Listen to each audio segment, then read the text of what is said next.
Tengok dah okey dah background tu.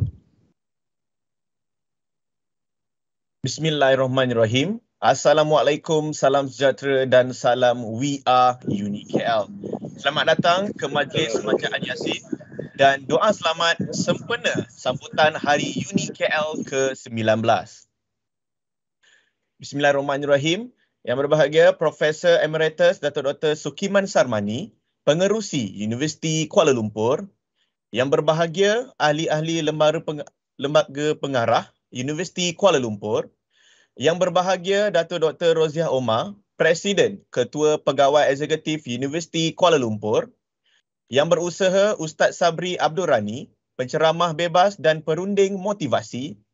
Timbalan-timbalan Presiden, para dekan dan pengurusan tertinggi Universiti Kuala Lumpur. Yang berusaha Saudara Muzammil Arif Kamarudin, Presiden Persatuan Alumni Universiti Kuala Lumpur.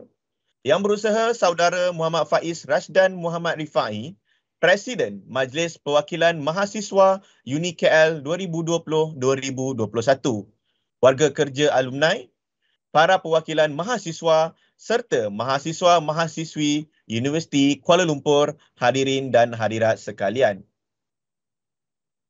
Alhamdulillah, syukur kehadrat Ilahi, dengan limpah kurnia dan keizinannya, kita dapat bersama-sama secara maya bagi menjalankan dan juga menjayakan majlis yang diadakan sempena tarikh penubuhan Universiti Kuala Lumpur iaitu pada 20 Ogos 2002.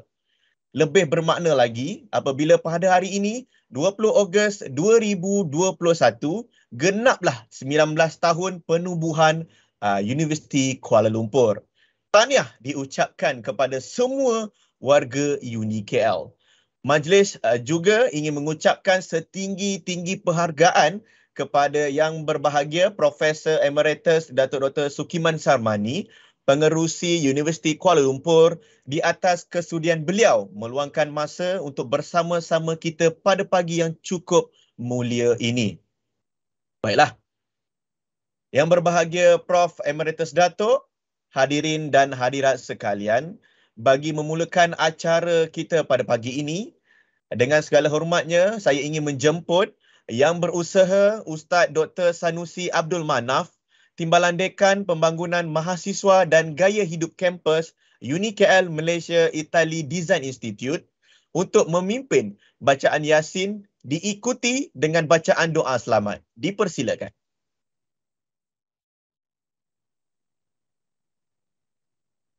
Assalamualaikum warahmatullahi wabarakatuh. Astaghfirullahalazim alladzi la ilaha illa huwal hayyul qayyum wa atubu ilaih. Astaghfirullahalazim alladzi la ilaha illa huwal hayyul qayyum wa atubu ilaih. Astaghfirullahalazim alladzi la ilaha illa huwal hayyul qayyum wa atubu ilaih.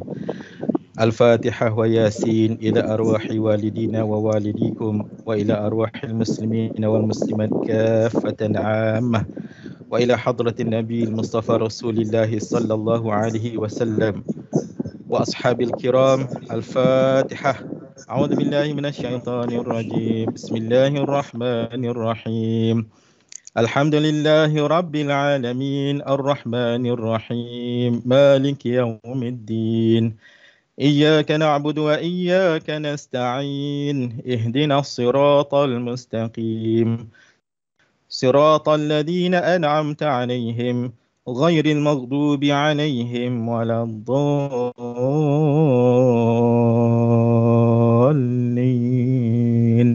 آمين. اللهم صل على سيدنا محمد وعلى آل سيدنا محمد. اللهم صل على سيدنا محمد وعلى آل سيدنا محمد. اللهم صل على سيدنا محمد وعلى آل سيدنا محمد. بسم الله الرحمن الرحيم.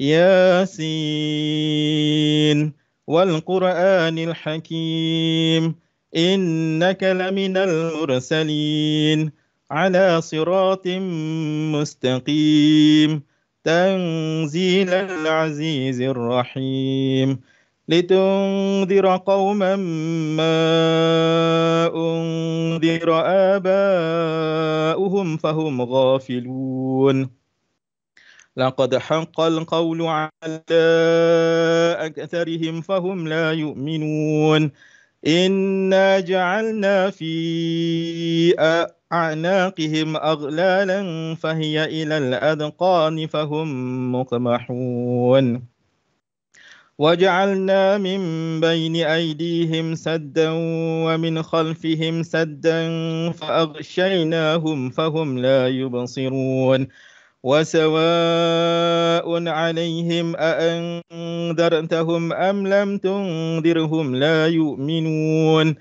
إنما تنذر من اتبع الذكر وخشي الرحمن بالغيب فبشره بمغفرة وأجر كريم إنا نحن نحيي الموتى ونكتب ما قدموا وآثارهم وكل شيء أحصيناه في إمام مبين واضرب لهم مثلا أصحاب القرية إذ جاءها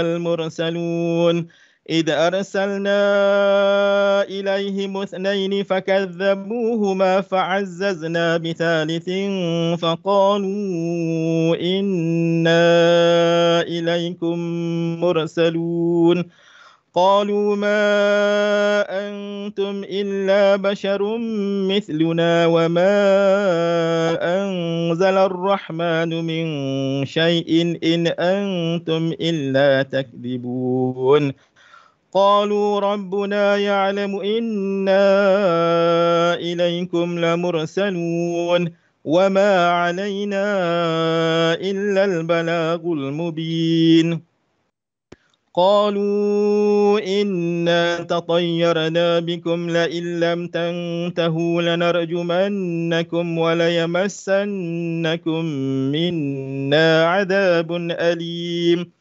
قالوا طائركم معكم أئن ذكرتم بل أنتم قوم مسرفون وجاء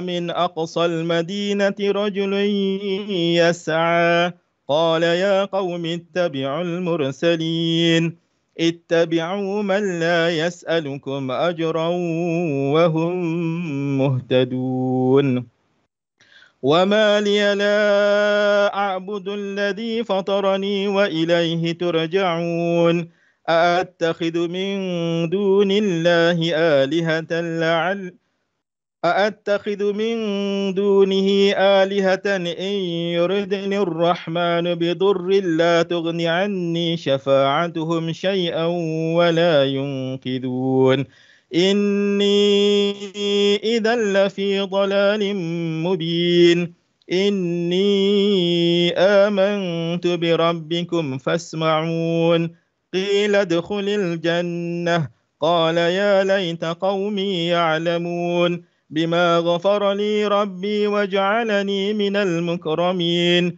وما أنزلنا على قومه من بعده من جند من السماء وما كنا منزلين إن كانت إلا صيحة واحدة فإذا هم خامدون يا حسرة على العباد ما يأتيهم من رسول إلا كانوا به يستهزئون ألم يروا كم أهلكنا قبلهم من القرون أنهم إليهم لا يرجعون وإن كل لما جميع لدينا محضرون وآية لهم الأرض الميتة أحييناها وأخرجنا منها حبا فمنه يأكلون وجعلنا فيها جنات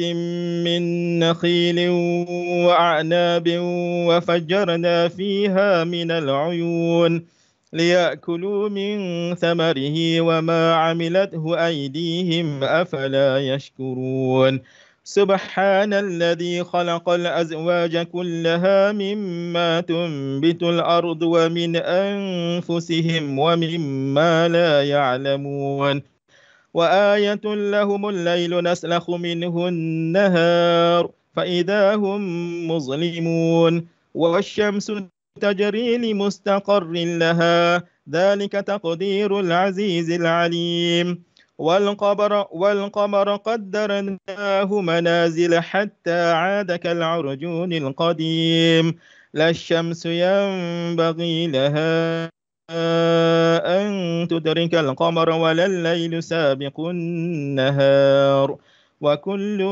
في فلك يسبحون وآية لهم أنا حملنا ذريتهم في الفلك المشحون وخلقنا لهم من مثله ما يركبون وإن نشأ نغرقهم فلا صريخ لهم ولا هم ينقذون إلا رحمة منا ومتاعا إلى حين وإذا قيل لهم اتقوا ما بين أيديكم وما خلفكم لعلكم ترحمون وما تأتيهم من آية من آيات ربهم إلا كانوا عنها معرضين وإذا قيل لهم أنفقوا مما رزقكم الله قال الذين كفروا للذين آمنوا أنطعم من لو يشاء الله أطعمه إن أنتم إلا في ضلال مبين ويقولون متى هذا الوعد إن كنتم صادقين ما ينظرون إلا صيحة واحدة تأخذهم وهم يخصمون فلا يستطيعون توصية ولا إلى أهلهم يرجعون ونفخ في السور فإذا هم من الأجداث إلى ربهم ينسلون قالوا يا ويلنا من بعثنا من مرقدنا هذا ما وعد الرحمن وصدق المرسلون إن كانت إلا صيحة واحدة فإذا هم جميع لدينا محضرون فاليوم لا تظلم نفس شيئا ولا تجزون إلا ما كنتم تعملون إن أصحاب الجنة اليوم في شغل فاكهون هم وأزواجهم في ظلال على الأرائك متكئون لهم فيها فاكهة ولهم ما يدعون سلام قولا من رب رحيم وامتازوا اليوم أيها المجرمون ألم أعهد إليكم يا بني آدم ألا تعبدوا الشيطان إنه لكم عدو مبين وأن اعبدوني هذا صراط مستقيم ولقد أضل منكم جبلا كثيرا أفلم تكونوا تعقلون هذه جهنم التي كنتم توعدون اصلوها اليوم بما كنتم تكفرون اليوم نختم على أفواههم وتكلمنا أيديهم وتشهد أرجلهم بما كانوا يكسبون ولو نشاء لطمسنا على أعينهم فاستبقوا الصراط فأنى يبصرون ولو نشاء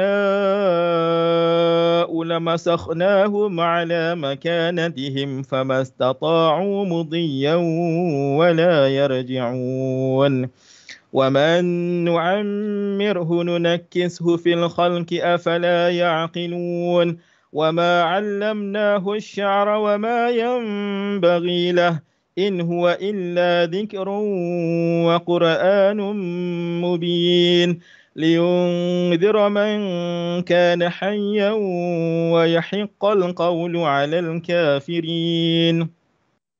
أولم يروا أنا خلقنا لهم مما عملت أيدينا أنعاما فهم لها مالكون وذللناها لهم فمنها ركوبهم ومنها يأكلون ولهم فيها منافع ومشارب أفلا يشكرون واتخذوا من دون الله آلهة لعلهم ينصرون لا يستطيعون نصرهم وهم لهم جند محضرون فلا يحزنك قولهم إنا نعلم ما يسرون وما يعلنون أولم ير الإنسان أنا خلقناه من نطفة فإذا هو خصيم مبين وضرب لنا مثلا ونسي خلقه قال من يحيي العظام وهي رميم قل يحييها الذي أنشأها أول مرة وهو بكل خلق عليم الذي جعل لكم من الشجر الأخضر نارا فإذا أنتم منه توقدون أوليس الذي خلق السماوات والأرض بقادر على أن يخلق مثلهم بلى وهو الخلاق العليم إنما أمره إذا أراد شيئا أن يقول له كن فيكون فسبحان الذي بيده ملكوت كل شيء وإليه ترجعون صدق الله العظيم. الفاتحة. أعوذ بالله من الشيطان الرجيم. بسم الله الرحمن الرحيم. الحمد لله رب العالمين الرحمن الرحيم مالك يوم الدين إياك نعبد وإياك نستعين اهدنا الصراط المستقيم صراط الذين أنعمت عليهم غير المغضوب عليهم ولا الضالين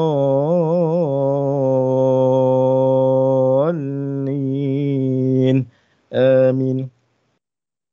أعوذ بالله السميع العليم من الشيطان الرجيم. بسم الله الرحمن الرحيم. الحمد لله رب العالمين والصلاة والسلام على أشرف الأنبياء والمرسلين وعلى آله وصحبه أجمعين. Ya Allah, Ya Azim, Ya Hakim, dengan berkat kebesaran, keagungan dan sifat-sifat kelebihan yang Engkau miliki, kurniakanlah keberkatan kepada sambutan Hari UNKL ke-19 pada pagi yang bersejarah ini. Ya Rabbi bil Mustafa, balligh anna maqasidana waghfir lana ma madha ya wasi'al karami.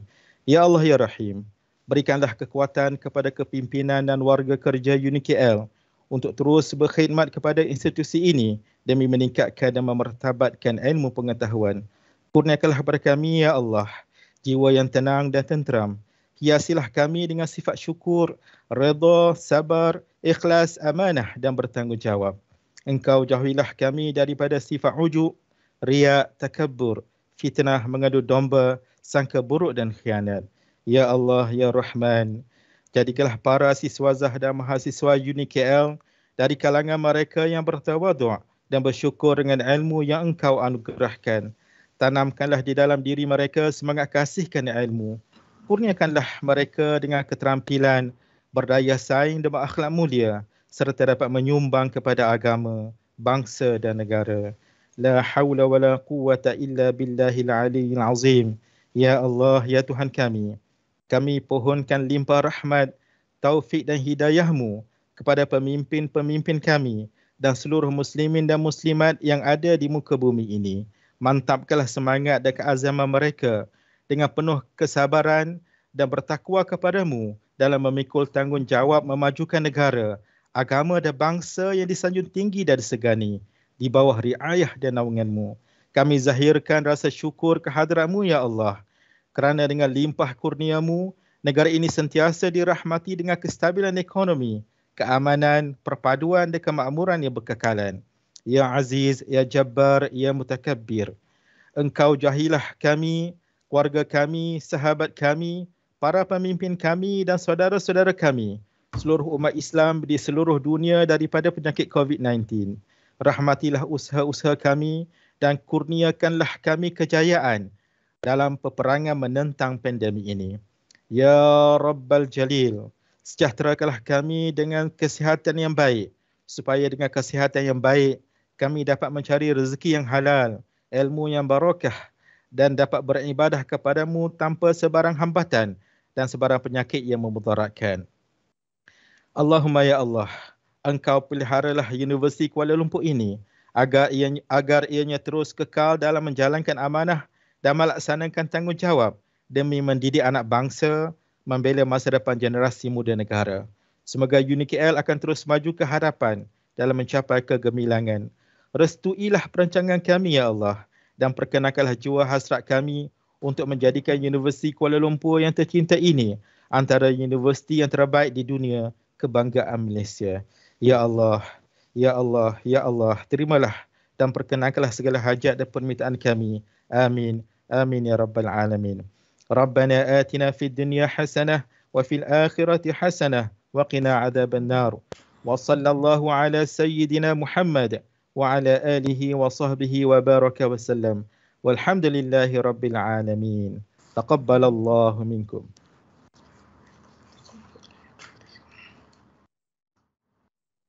Amin. Amin, amin ya Rabbal Alamin. Alhamdulillah, terima kasih Ustaz Dr. Sanusi atas pimpinan bacaan Yasin dan doa selamat sebentar tadi. Yang berbahagia Prof. Emeritus Datuk, hadirin dan hadirat sekalian, majlis pada pagi ini diteruskan lagi dengan tazkirah yang akan disampaikan oleh yang berusaha Ustaz Sabri Abdul Rani. Tapi sebelum itu, izinkan saya untuk membacakan latar belakang beliau. Ustaz Sabri merupakan seorang penceramah yang tidak asing lagi untuk program kerohanian di UniKL, khususnya bersama warga UniKL Malaysian Institute of Information Technology, UniKL MIIT. Beliau dilahirkan di Sungai Petani, Kedah. Beliau telah mendapat pendidikan awal di Kolej Sultan Abdul Hamid, Alostar, sebelum meneruskan pengajian di madrasah di Langgar, Kedah, Kemaman, Terengganu dan Bacok, Kelantan. Minat untuk mendalami bidang fiqh akhirnya membawa beliau meneruskan pengajian kitab turaf dengan beberapa orang guru. Beliau kemudiannya menjadi pengajar di beberapa buah sekolah di Kedah, Kuala Lumpur, Terengganu, Melaka dan juga Kelantan. Beliau sering menerima undangan ceramah dan mengendalikan seminar, program serta kursus untuk pelajar Malaysia di Mesir, Jordan, Turki, USA, UK, Perancis, Jerman, Australia dan sekitar negara ASEAN. Beliau juga terlibat sebagai sukarelawan bagi misi kemanusiaan di dalam dan di luar negara. Kini, beliau berkhidmat sebagai pengurus latihan di syarikat perunding Fokus Budi yang beroperasi di Shah Alam. Dengan ini, majlis dengan sukacitanya menjemput yang berusaha Ustaz Sabri Abdul Rani untuk menyampaikan tazkirah beliau yang bertajuk Bumi Dipijak, Amanah Dijunjung. Dipersilakan. Assalamualaikum warahmatullahi wabarakatuh. Alhamdulillah, summa alhamdulillah. Alhamdulillahillazi hadana lihaza wa ma kunna linahtadiya laula an hadana Allah. Asyhadu an la ilaha illallah wahdahu la syarikalah wa asyhadu anna Muhammadan abduhu wa rasuluh wassalatu wassalamu ala nabiyya ba'da. Saudara pengurusi yang dikasihi, yang berbahagia Profesor Emeritus Datuk Dr. Sukiman Sarmani, pengurusi Universiti Kuala Lumpur, yang berbahagia Datuk Cik Murad Sayang Ramjan, Timbalan Ketua Setiausaha Dasar Kementerian Pembangunan Luar Bandar dan Ahli Lembaga Pengarah Universiti Kuala Lumpur, yang berbahagia Datuk Dr. Roziah Omar, Presiden Ketua Pegawai Eksekutif Universiti Kuala Lumpur, Timbalan Presiden, para dekan pengurusan tertinggi Universiti Kuala Lumpur, Yang berusaha Saudara Muzamil Arif Kamarudin, Presiden Persatuan Alumni Universiti Kuala Lumpur. Yang berusaha Saudara Muhammad Faiz Rashdan Muhammad Rafi, Presiden Majlis Perwakilan Mahasiswa UniKL 2020-21. Warga alumni, para perwakilan mahasiswa serta mahasiswa-mahasiswi Universiti Kuala Lumpur, hadirin hadirat, para penonton yang dirahmati Allah sekalian. Alhamdulillah, bertemu kita di pagi Sayyidul Ayyam ini satu rahmat daripada Allah. Selepas kita juga melalui 10 Muharram semalam, kita menyambut tahun yang ke-19 UniKL. Tahniah. Mudah-mudahan kita akan terus memacu kejayaan dengan membangunkan anak bangsa dalam bidang pendidikan untuk menjadi pemimpin dalam pelbagai bidang ilmu. Mudah-mudahan tahun ini di Muharram ni pula kita menyambutnya bulan kemenangan, kejayaan besar bagi para anbiya dan umat Islam dalam sejarah dunia, dan mudah-mudahan ini menjadi sejarah kejayaan juga bagi UniKL. Tuan-tuan, perempuan yang dirahmati Allah sekalian, program kita ni tidak panjang, cuma saya nak buat sesantai mungkin supaya kita dapat mencakup beberapa perkara dalam suasana pandemik ni. Mudah-mudahan dengan bacaan Yasin tadi dipimpin oleh Berbahagia Dr. Ustaz Sanusi, Allah memberikan pada kita kesihatan yang berpanjangan untuk dapat terus khidmat bakti kita itu dinilai sebagai bekal untuk kita bawa balik kepada Allah Subhanahu Wa Taala. Saya suka sangat sebenarnya di dalam bidang pendidikan sebab saya juga seorang bekas guru, anak saya juga berada di UniKL Mindset.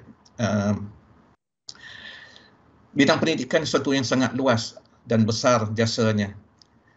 Bila dah pencen pun orang tetap panggil kita cikgu, ustaz, ustazah.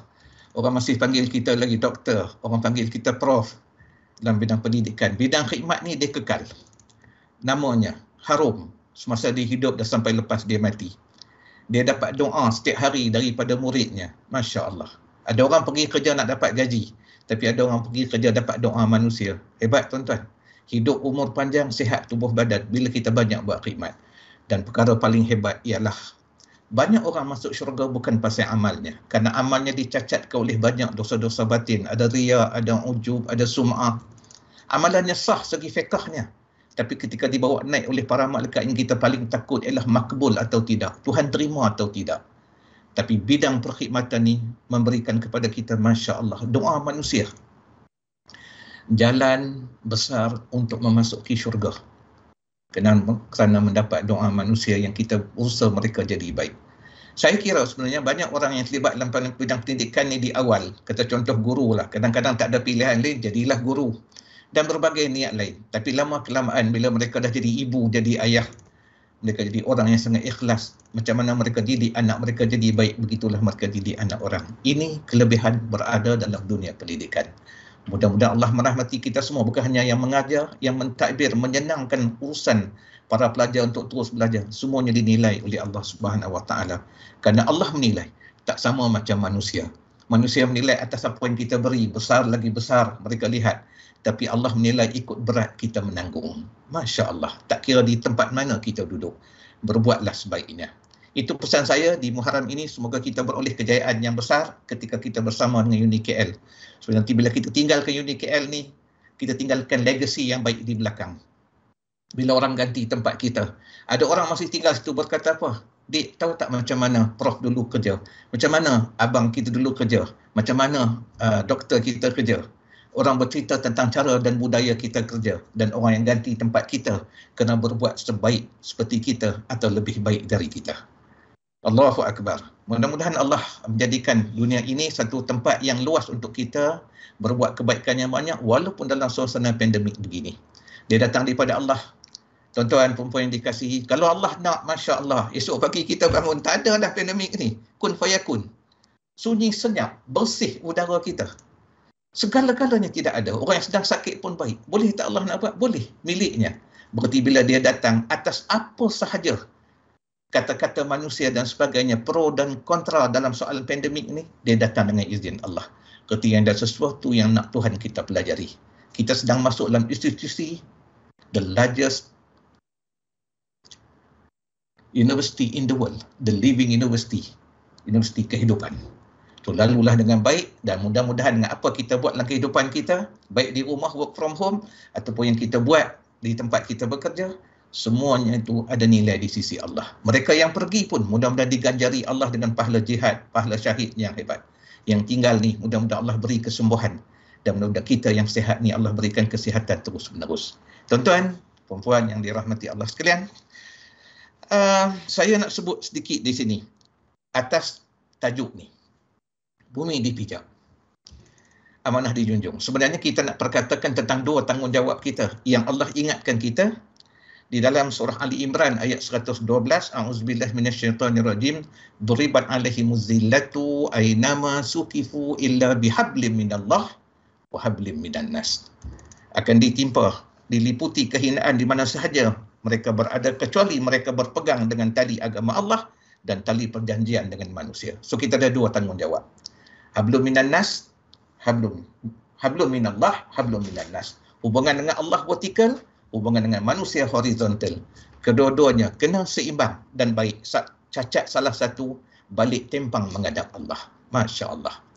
Cacat dengan Allah boleh mohon ampun, tapi cacat dengan manusia, Masya Allah. Para syuhada pun tuan-tuan puan sangkut di hari akhirat kerana hutang yang dia tidak selesaikan dan tidak minta halal. So mudah-mudahan kita beroleh suatu yang agak manis dalam pertemuan kita yang singkat pada pagi ini. So kalau kita kata bumi dipijak, maksudnya bumi yang kita pijak ni ada tuannya dan kita adalah hamba yang perlu patuh kepadanya without objection. Without objection maksudnya apa? Kita cari hikmah, apa rahsia di sebalik tuntutan yang diminta kita buat. Apa hikmah di sebalik larangan yang diminta kita tinggalkan. Ini maksudnya. Dan apa yang kita sebut tentang amanah dijunjung ialah mengingatkan kita tentang tanggungjawab peranan kekhalifahan, kepimpinan. Lagi besar kita ambil, kita pegang, maka lagi besarlah tanggungjawab. Sebab tu tuan-tuan, orang Melayu ni sebut kalimah tu betul. Tanggungjawab maksudnya apa? Kalau kita berani tanggung, kita mesti berani jawab. Jawab di sini dan jawab di sana. Masya Allah. Kita sebagai anak, selalu orang berkata, saya tak ada tanggungjawab, saya hanya seorang anak, saya tak ada apa-apa beban. Macam mana kamu pimpin diri kamu? Jadi anak yang baik kepada ibu dan ayah kamu. Tuan-tuan, saya buat training, pergi ke Indonesia, ke Filipina, kan, ke Brunei. Tuan-tuan pun rajin menjelajah kan, di berbagai negara. Asian country ni family type. Saya tanya kebanyakan ibu di sana, juga di Malaysia ni lebih-lebih lagi. Berapa lama kalau tak jumpa dengan anak, dia nak dengar suara, nak tengok muka anak. Dia kata seminggu sekali. So seminggu sekali, dia nak dengar ataupun nak tengok. Teknologi yang ada sekarang, Masya Allah. Allah Ta'ala berikan kepada kita, hebat akal manusia dikurnia Allah, maka penciptaan teknologi berlaku. Hari ini kita boleh buat WhatsApp, video call pada mak dan ayah kita. Sebab dia orang ni baby boomers, yang kalau cakap dia orang nak tengok muka, nak dengar suara. So jangan text, type. Hantar emoji-emoji, mata terbeliak, lidah terjeli, dia tak faham. Dia nak tengok muka. So pimpin diri kita jadi anak yang baik kepada mak dan ayah. Biar saya pergi satu persatu tuan-tuan supaya kita nampak sebenarnya kita ada tanggungjawab untuk diri kita, dengan Tuhan, dengan kehidupan kita dan dengan orang yang dekat dengan kita. Kesemua ni mesti seimbang kita bawa. Kita ambil skop yang dekat dengan kita ni cukuplah. Sebab semua ni akan diminta dipertanggungjawabkan nanti. Kalau kita buat dengan baik, kita beroleh kebaikan yang banyak. Bukan hanya untuk diri kita, tapi kita memberikan kebaikan kepada orang lain juga. Sebab tu orang kata kalau nak jadikan bumi ni baik, mulakan dengan diri. Lepas tu keluarga.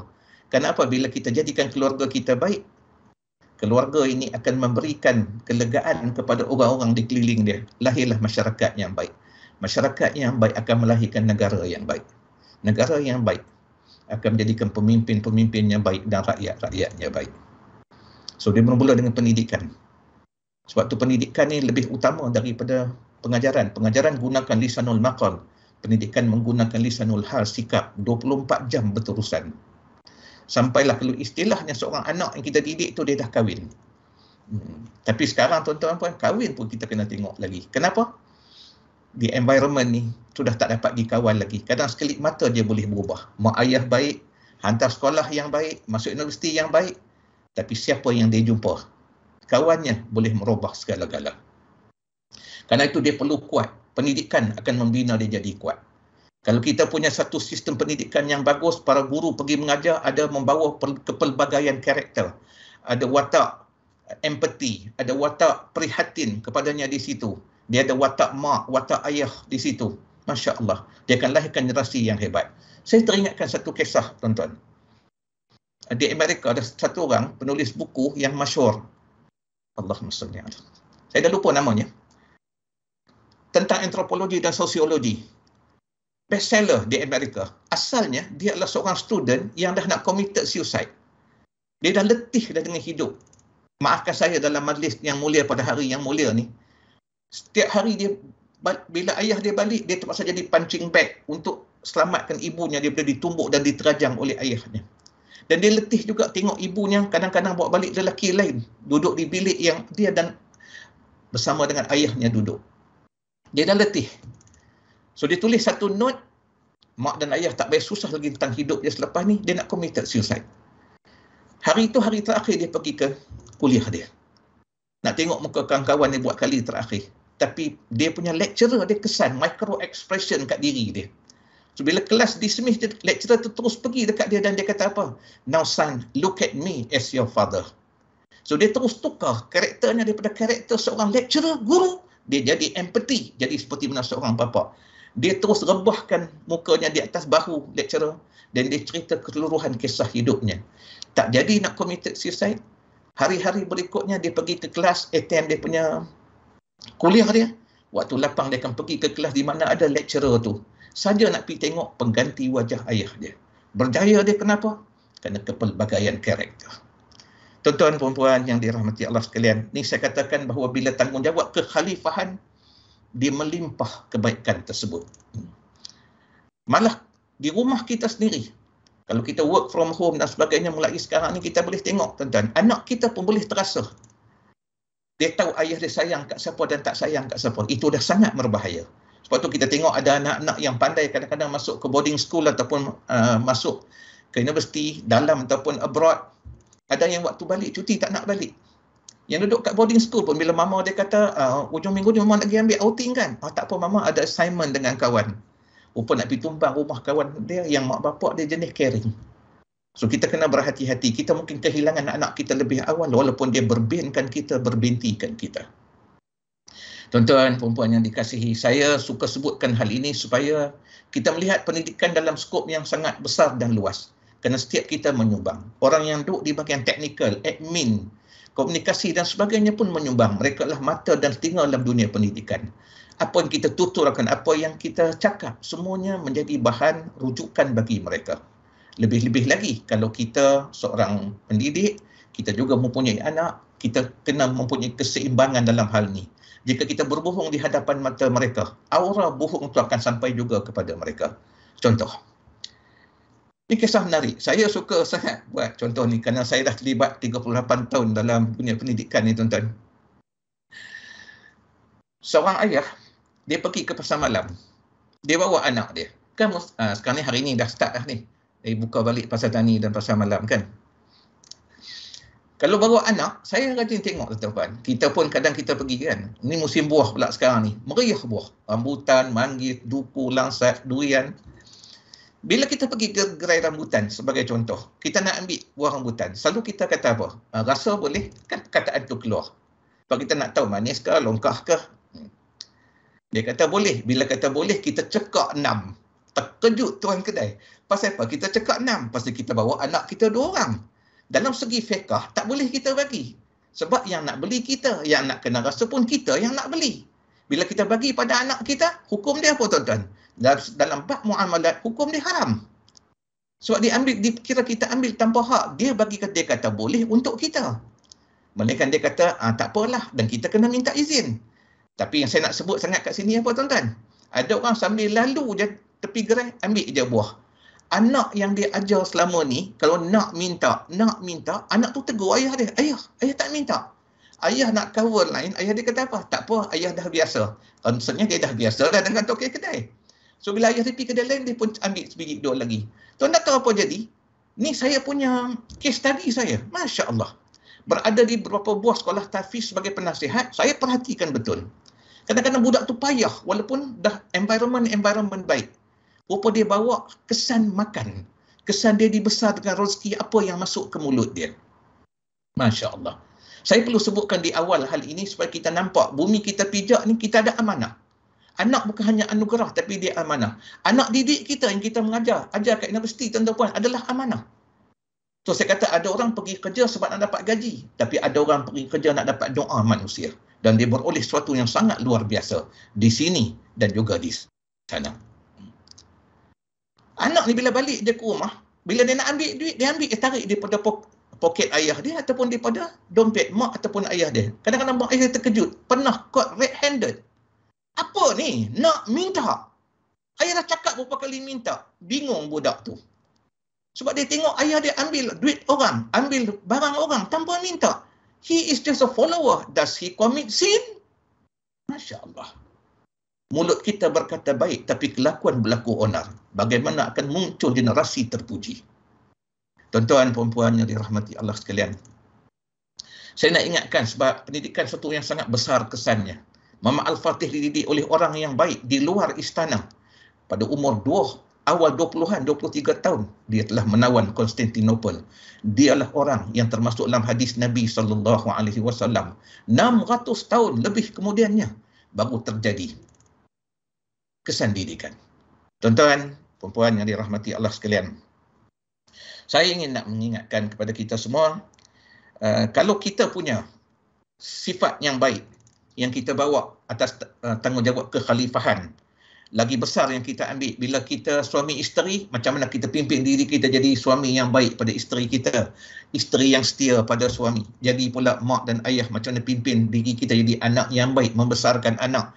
Waktu kanak-kanak kena buat sambil dia dengan dia, bermesra-mesra dengan dia. Jangan serius. Masuk usia remaja kita kena tegas. Masuk dia tuan-tuan usia belia, kita kena start dah buat dia macam kawan. So semua peringkat ni memerlukan satu bentuk penelitian yang sangat wajar. Supaya apa? Bila dia pergi ke mana-mana, dia bawa the monitoring soul of the parent.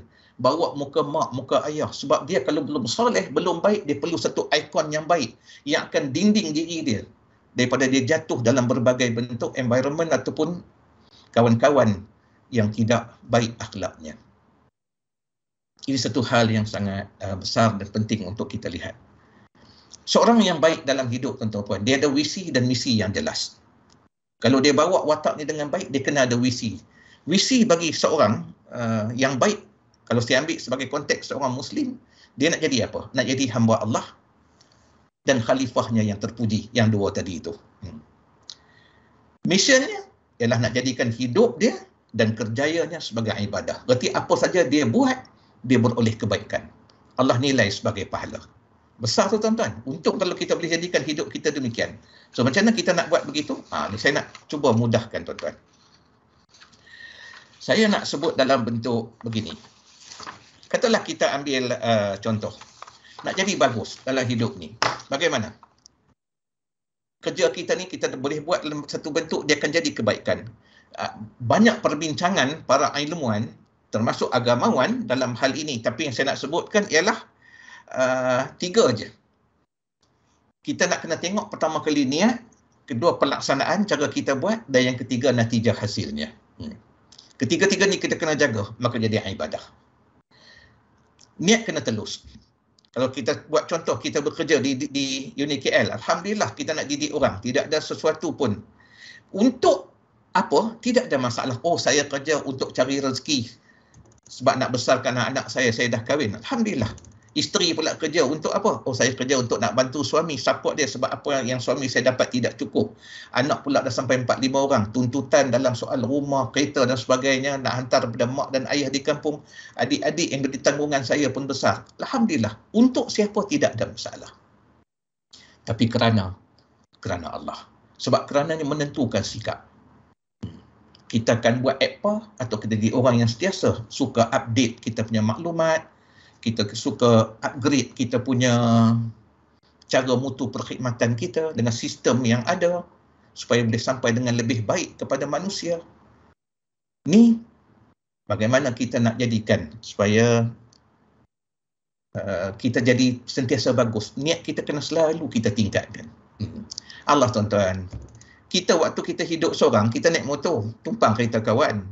Bila kita dah kahwin, kita tahu pula nak beli kereta. Niat dia senang nak bawa isteri ke mana-mana, tambah bila dia dah mengandung dan sebagainya. Bila dapat anak 3-4 orang, nak tukar pula beli MVB. Tuan boleh nampak kan benda tu? So kita punya tu bertambah, niat kita tu datang mencelah dia untuk membeli, tengok pula keperluan kita dan tengok pula kemampuan kita, kita boleh buat. So kita buat. So dalam soal kerjaya juga kita kena ada begitu. Kita dah biasa cara lama, tengok ada orang baru masuk dengan kelayakan dia yang sangat bagus, pengetahuan tentang sistem bagus, rendahkanlah diri kita for the sake of UniKL. Ni keluarga besar kita, sebagai contoh aku saya buat, jadilah seorang yang bagus, pergi jumpa dengan dia. Jumpa tu kerana anggap dia sebagai anak kita, kita belajar. Kalau kita orang muda masuk, kita punya sistem yang bagus, tapi mutu pekerjaan kita lebih bagus orang lama kerana dia buat sangat teliti. Rendahkanlah diri kita, letak tepi sekejap qualification kita, belajar dengan dia walaupun kelulusannya seperti orang biasa-biasa sahaja, demi kemakmuran pendidikan supaya dia boleh pergi jauh ke depan. Tinggalkan legacy yang bagus, hidup berbudi, mati berjasa. Boleh tuan-tuan ya, setakat ni saya nak kena cepatkan sikit ni supaya kita dapat follow dengan baik sampai ke hujung ni. Ada beberapa masa je sikit lagi tinggal kat kita. Saya nak buat beberapa bentuk cerita yang mudah untuk kita lihat hal ini. Pelaksanaannya, kita kena pastikan dia bagus. Pertama-tama bila kita bekerja di rumah work from home ni, teruji tuan-tuan, saya buat kelas ni banyak sangat untuk UKM, untuk Universiti Melaya, UiTM. Dulu tak berkongsi meja, dah pergi kerja kat office, tak terfikir pun nak beli meja. Sekarang meja satu di rumah nak kena kongsi 2 orang. Allahu Akbar, tu belum masuk anak-anak pula nak gunakan lagi meja tu. Itu pun kadang-kadang jadi masalah dalam rumah. So belajarlah hidup tuan-tuan dalam keadaan begini. Sharing ni akan berlaku sentiasa. So buatlah sesuatu yang sangat bagus untuk jadi orang yang bagus dan dapat terus memberikan khidmat. Saya kira kita boleh sebenarnya, cuma kita jarang ambil perkiraan dalam sudut begini. Di sinilah kita belajar untuk berkongsi banyak perkara, terutama berkongsi perasaan. Kongsi perasaan ni susah tuan-tuan. Susah. Dia bukan boleh tiba-tiba angkat tangan doa terus jadi. Lepas-lepas kahwin terus berpindah. Tak. Dia hasil kita lalu jatuh dan bangun. Pahit dan manis. Masam dan tawar. Kita lalu semua tu.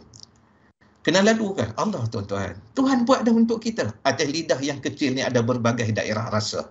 Ada tempat rasa manis, ada tempat rasa masin, masam, pahit, tawar, pedas. Kecil je berbagai daerah rasa. Kita kalau makan pun kita tak suka kan? Kalau tawar, ambil sikit, letak garam bagi cukup. Oh tak rasa pedas pula, ambil sikit cili letak. Kita nak semua rasa ada. Tuhan bagi tahu dalam hidup kamu sabri, kami akan lalu juga hal seumpama tu. Baik macam mana pun. Ada orang nak kahwin, dia punya hantaran kahwin, cari jumlah yang tepat. 33,333 ringgit, 33 sen. Masya Allah. Kahwin pula tuan-puan, tarikh pun mesti sama. Cari 9,000 bulan 9,5 tu tarikh ambil perkiraan. Tahun 2009. Apakah perkahwinan akan jadi seindah tu? Tidak tuan-tuan. Sejauh mana kita boleh terima pasangan kita seadanya.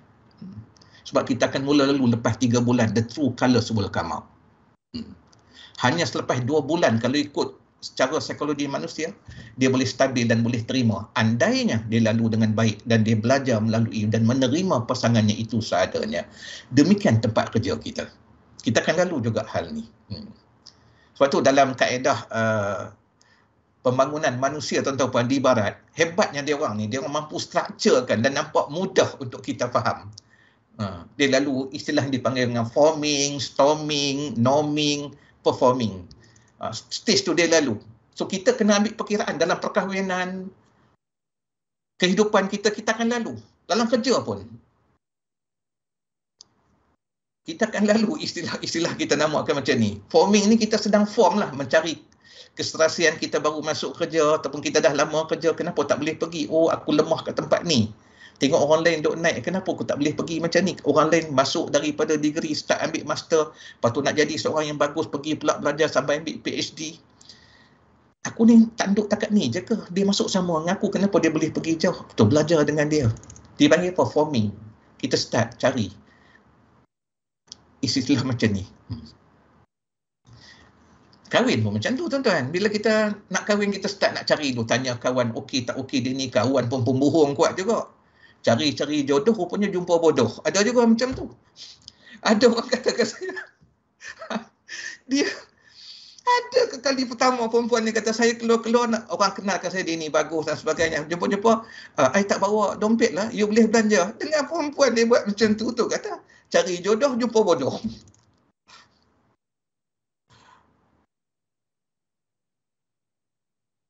Mula-mula nak kahwin, saya ingat ni tuan-tuan, ada teman dalam dunia training ni, dia kata apa? I tell you Ustaz, my husband dia kata loving gila. Tapi dia kata, I cuba nak jadikan dia ni organized. Ya Allah, maafkan saya tuan-tuan di hari Jumaat ni. Saya nak sebut juga kat sini ni. Boleh dia dalam, bila dia kata dah start engage tu, dah bertunang, 2 minggu nak balik rumah mak bapak kita. 2 minggu nak balik rumah mak bapak kita. Kita punya pelik, apa hal nak balik ni? Kita pun balik 3-4 bulan sekali. Dah, dia nak balik. Rupanya nak ambil hati orang tua tu lah. Bila balik, penuh dalam kereta tu, kat boot kereta ni, pisang, dia kata ubi kayu, dia curi mana pun tak tahu. Ambil kat coki lah tu, beli. Cuma nak cerita, ada je handphone dan sebagainya. Dia kata bila saya tengok selalu tu, bila dia balik, dia nak ambil barang, maafkan saya tuan-tuan, dalam majlis yang mulia ni, dia bongkok dia badan dia nak ambil tu, terangkatlah t-shirt dia pakai tu nampaklah getah underwear dia tu. Renoma, John Master, berbagai lah. Cuma dia kata bila dah kahwin, dia kata saya cari underwear dia tak jumpa. Jumpa getah tu aja. Ada jenis macam tu level. Punya teruk je level dia. Nak kata sengkek ke? Tapi dia kata saya cuba hidup dengan dia. Alhamdulillah dia orang yang sangat bagus, ambil berat tentang saya dan keperluan saya.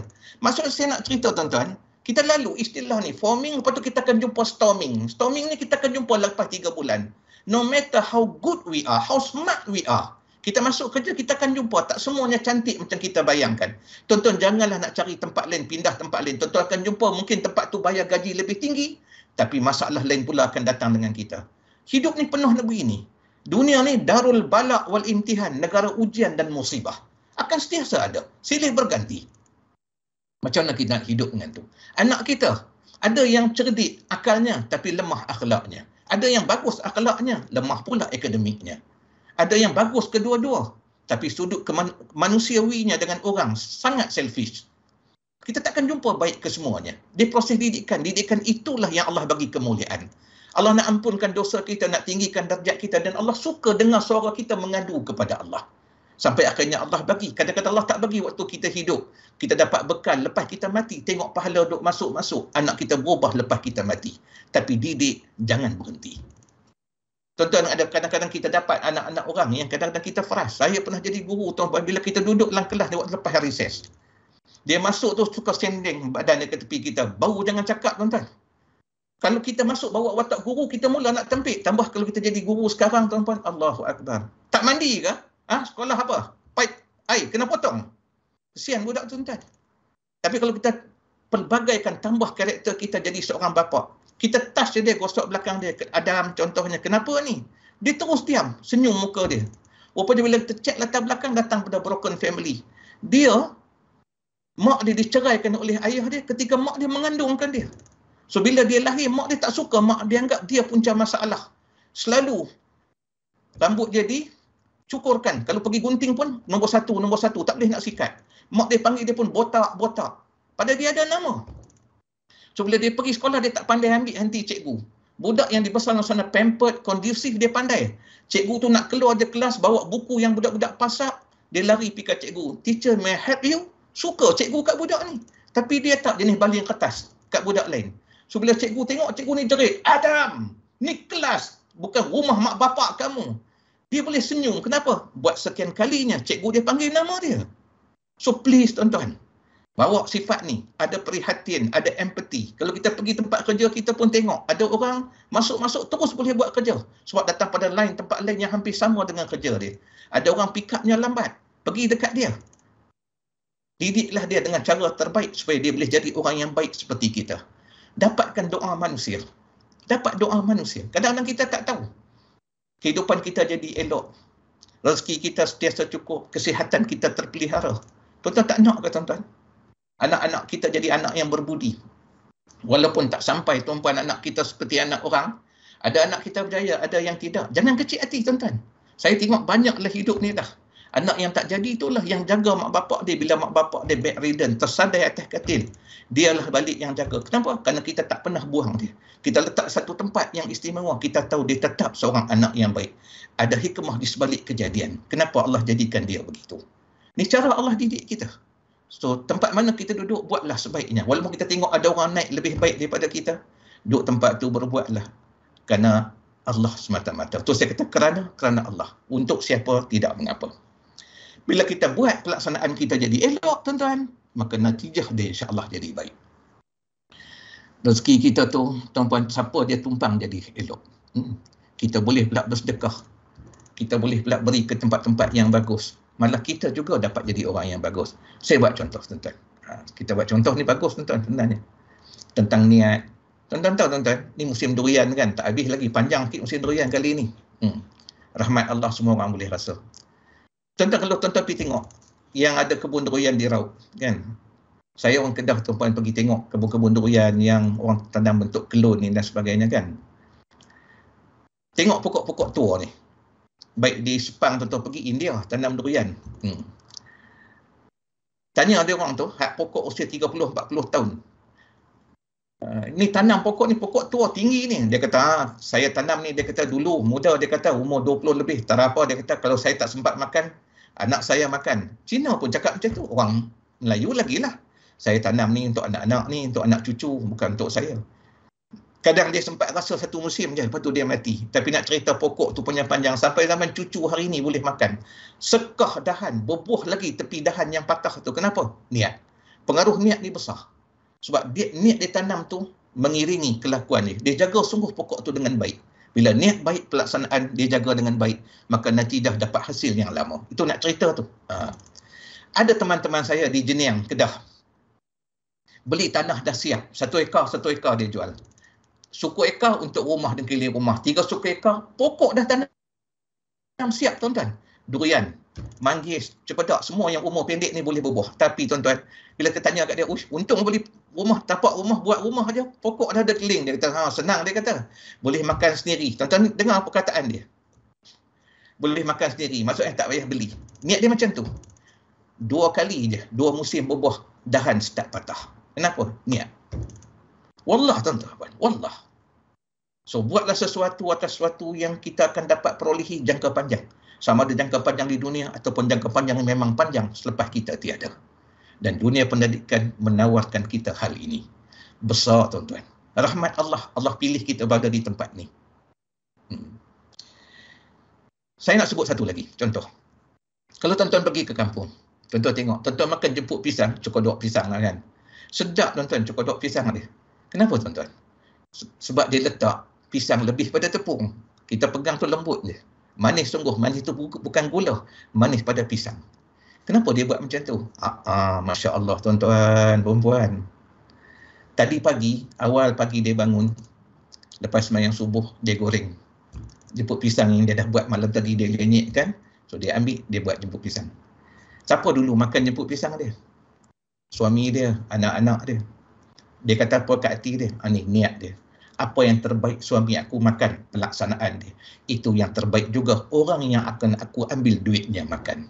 Natijahnya, tuan-tuan, tak ada sakit. Kita tengok dia berapa kali dah pergi umrah dengan duit tu, tuan-tuan. Masya Allah. Anak-anak dia balik, kadang-kadang anak-anak tu semua dah educated. Universiti dua-dua, kadang-kadang balik, mak miss sikit lah mak, duit terlebih pakai. Mak ada simpanan, ada nak berapa? Masya Allah, berkatnya. Niat yang baik, pelaksanaannya yang tepat, tuan-tuan, natijahnya akan dapat natijah yang bagus. So, tuan-tuan, perempuan yang dirahmati Allah sekalian, binalah hal dalam diri kita. Sebab dia tak akan muncul tiba-tiba. Dia hasil pembinaan. Dia akan datang rasa dalam diri kita untuk memberi yang terbaik. Rasa seorang bapa, rasa seorang ibu, rasa seorang abang, rasa seorang penghibur, rasa seorang sahabat akan berpindah. Betul, tuan-tuan, kadang-kadang sahabat kita ni, kadang isteri kita, suami kita, cuma jarang kita minta pendapat dia. Kita anggap dia satu tempat je, isteri, suami. Anak-anak kita kadang-kadang, Masya Allah. Saya pernah, tuan-tuan, kan, kadang kita kata kat anak kita, hujung tahun, contohlah sebelum pandemik kan, ayah cadang nak pergi bercuti ke Phuket. Tuan-tuan kan dengar, dia anak-anak kita yang besar kata apa? Tak apalah ayah, alung ngangah kami tunggu rumah, orang duk pecah masuk rumah pun banyak sekarang. Rupanya kita tak respect. Dia ada critical thinking. Kita tak letak dekat tempat tu. Tapi cuba kita tukar, tuan-tuan. Ni saya kata di office pun kita kena ada hal ni. Di rumah kita. Ada prihatin, empathy ni kena ada kat diri kita. Dia manusia. Kadang dia ada kelebihan. Kadang-kadang makcik cleaner tuan-tuan pun ada. Kita tak tanya aja. Anak kita bila kita kata, ini idea, sedang nak pergi cuti. Tak usah sebut tempat. Walaupun kita dah set dah. Ada ini idea, anak kita kata, ayah kita pergi mabul ayah. Masya Allah. Mabul tuan-tuan. Dia antara ayah scuba diving terbaik di dunia. Ada floating, hotel ayah. Dia ceritalah kelebihan dia. Anak ni pula kata, ada ayah kita pergi ke tempat ni. Anak ni, sampai anak kita paling kecil pun kata apa? Umur 4 tahun tu. Ayah, pergi rumah atuk ayah. Sebab cerita sikit tuan-tuan. Ra'i manusia. Ra'i. Pelbagaikan karakter kita. Kita akan jadi orang yang bagus sungguh dalam hidup ni. Itu tuan-tuan. Dan kita akan tengok keliling kita ni ada orang-orang yang sentiasa perhatikan kehidupan kita ni. Kita tengok ada orang-orang tuan-tuan kan, dia manusia biasa je, layman. Kalau dia datang ke majlis pun tak bertambah meriah pun kalau dia datang. Kalau dia balik pun tak nampak berkurang pun majlis tu. Tapi dia kalau angkat tangan berdoa, tidak ada malaikat yang tak aminkan doanya. Seperti Uwaisul Qarni. Masya Allah. Tuan-tuan, perempuan yang dikasihi, untuk jadi orang yang begini, saya nak ingatkan sedikit diri saya khususnya dan kita semua, kita akan jumpa 3 kategori manusia di tempat-tempat yang saya sebutkan tadi. Dalam kehidupan, dalam keluarga dan di tempat kita kerja. Pertama, kita akan jumpa penonton. Kedua, kita akan jumpa pengkritik. Dan ketiga, kita akan jumpa pemain. Kita tengok kan sukan, Olimpik baru berlalu, ni bola sepak dah mula start rancak balik. Kita akan jumpa. Kalau kita tengok penonton, dia bersikap neutral. Dia kadang-kadang bila pasukan, bukan pasukan pilihan dia, pasukan lawan, main lebih baik dan skor gol, dia boleh tukar diri dia duduk di tempat yang sana. Sebab dia, sifat dia begitu. Dia tak rugi apa-apa pun. Dan dia suka pada kedudukan tersebut kerana dia tidak akan dipersalahkan. Dia takut tuan-tuan dengan kehidupan ni. Lebih baik dia pilih untuk play safe dan go with the flow. Tak ada apa-apa dia dapat. Dia takkan mengutip sesuatu yang bagus, tak meninggalkan legacy yang bagus. Saya minta maaf sungguh tuan-tuan. Dia akan lahirkan generasi yang juga biasa-biasa. Kalau dia seorang pengkritik, dia suka bergaul dengan kumpulan dia. Apa saja orang buat tak kena. Maka dia suka tengok di sudut yang salah. Walaupun kebaikan tu tuan-tuan tengok kadang dalam internet, benda yang bagus pun kita tengok ada komen yang masuk tu mencari negatifnya, mencari silapnya. Sebab dia suka hal yang macam tu. Kita takut. Ada orang duduk di tempat-tempat dia orang panggil radioaktif. Dia sangat membimbangkan. Seperti mana disebutkan di dalam ajaran Islam tuan-tuan, orang-orang yang ditimpa masalah dan musibah dalam hidup ni adalah orang yang dia memilih kerosakan, kejahatan. Akhirnya Allah indahkan kejahatan tu bagi dia. Dan dia suka buat. Walaupun dia menyakitkan. Kepayahannya ialah di hujung umur lah. Dia hilang. Orang kalau takat sakit boleh lalu tuan-tuan. Sakit ni. Di hujung umur. Kalau kehilangan duit, orang boleh lalu sikit kepayahan. Tapi kalau hilang kasih sayang, Masya Allah. Barang dijauhkan Allah. Tuan-tuan tengok hari ni orang bunuh diri kan. Kebanyakan yang pasal apa? Dihilang rasa kasih. Permulaan hilang rasa kasih dengan siapa? Dengan Tuhan lah. Orang kalau bunuh orang satu bab. Jenayah tuan-tuan. Tapi orang kalau tak sayang diri dia, dia bunuh diri dia sendiri. Masya Allah. Dia sangat luar biasa. Bila dalam hatinya hilang rasa kasih. Sebab tu kena ada begini kita berikan. Pada diri kita, kita sayang dan kita berikan pada orang apa kita sayang. Sebab tu tuan-tuan kalau tengok dalam Quran berapa kali Allah puji orang yang macam ni. Apa yang terbaik pada diri dia, dia bagi. Macam seorang guru dia mengajar. Dia bagi yang terbaik dalam pengajaran dia. Barulah orang, anak-anak dia pergi sekolah, orang akan buat macam tu. Dia aura, gelombang magnetik. It's how we serve. We give the best, we deserve the best. Dia bukan hukum karma, keadilan ilahi. Wallah tuan-tuan. Kita beri yang terbaik dalam hidup. Tuhan bukan kira banyak atau sikit, tapi cara terbaik. Kalau saya buat contoh tuan-tuan kan. Tuan-tuan tengok ni. Saya sebut contoh ni. Dalam bab memberi. Ni duit. Tuan-tuan tengok Duit 10 ni. Depan saya ni. Duit 10 sekeping ni, dia lusuh. Ni lusuh daripada 2 ni. Saya buat 2 keping cukuplah dulu. 2 keping. Kalau kita memberilah kutipan, katalah datang depan kita. Kita nak berikan duit. Kita bagi yang mana? Wallah, tuan-tuan tanya saya, tanpa sedar, saya akan ambil duit yang lusuh ni untuk saya bagi. Sebab bagi saya yang penting nilai dia. Tapi tak, Allah memandang cara kamu memberi. Kenapa antara dua kamu ambil yang ni, kamu seronok simpan yang keras? Pada saat kita pergi ke pasar raya, kita buat keluar juga duit yang keras. Lalu kenapa untuk Allah? Untuk kebaikan kamu di sana, kamu pilih yang lusuh. Kita baca kisah Qabil dengan Habil. Ketika memberi, Habil adik memberikan kibas yang terbaik. Tapi Qabil memberikan tanaman dia yang buruk. Yang dia kata, Tuhan boleh nak sendiri, Tuhan boleh ambil, Tuhan boleh buat. Kenapa nak minta pada aku? Maka korban Habil yang diambil Allah. Kita baca kisah. Tapi dalam hidup kita, kita berbuat demikian. Tuan-tuan tengok di akhir kata-kata saya ni, saya nak sebut juga hal macam ni. Ni duit 20. Satu duit 10. Ketika lalulah orang datang kat kita minta, katalah we raise a fund, berlaku satu musibah pada kawan kita, mudah-mudahan Allah jauhkan, and we raise a fund kat UniKL untuk bantu dia. So bila kita buat fund, tabung pun datanglah kat tepi meja kita ataupun diminta ataupun untuk kita bagi transfer online ke, kita pun nak ambil dari dompet kita. Sambil-sambil duk buat kerja kat komputer nak ambil. Bila kita ambil, kita nak tarik duit 10. Tapi rupanya kita tertarik duit 20. Waktu kita tertarik duit 20, hati kita kata apa? Allah, nak bagi 10 je. So kita tukarlah, kita ambil yang 10. Okey ke? Okey. Tetapi tuan-tuan, kalau orang tu ikhlas, dia akan bagi yang 20. Dia kata apa kat diri dia? Sabri, engkau nak bagi 10. Tapi tangan kau yang gerak ni adalah gerak Allah. Dia tak buat masuk balik dah. Kerana dia minta ke Allah selalu, ya Allah, janganlah berlalu satu hari melainkan kau tambahlah kebaikan padaku. Janganlah berlalu satu hari melainkan kau tingkatkanlah, ya Allah, imanku. Jangan kau matikan aku melainkan kau redha akan aku. Maka Tuhan hantar jalan-jalan untuk tambah kebaikan, untuk Tuhan redha. Kamu nak bagi 10, tapi Allah kata bagi 20. Masya Allah. Mari kita faham tuan-tuan, hal-hal yang macam ni. Bila kita boleh berbuat kebaikan, buat sebaiknya. Akhir kata saya tuan-tuan dan perempuan di sini, sebab saya nak berhenti 10.15, 10.20 dia beritahu kat saya. Please saya mula 10.30, saya ikut jadual lah tuan-tuan sebab kita ada beberapa acara kita nak buat lagi supaya kita dapat kutip perkara-perkara yang manis di sini. Kita telah berbicara sedikit tentang soal penonton, pengkritik. Yang paling bagus siapa tuan-tuan? Pemain. Pemain ni dia terjun je. Ajar dia peluang, dia akan buat. Kerana bagi dia berbuat tu yang penting. Kecil atau banyak tak ada soal. Saya buat contoh tuan-tuan. Saya ambil kisah isteri Nabi yang sangat terpuji selepas ketiadaan Khadijah, Aisyah. Aisyah tuan-tuan selepas wafatnya Nabi, Masya Allah.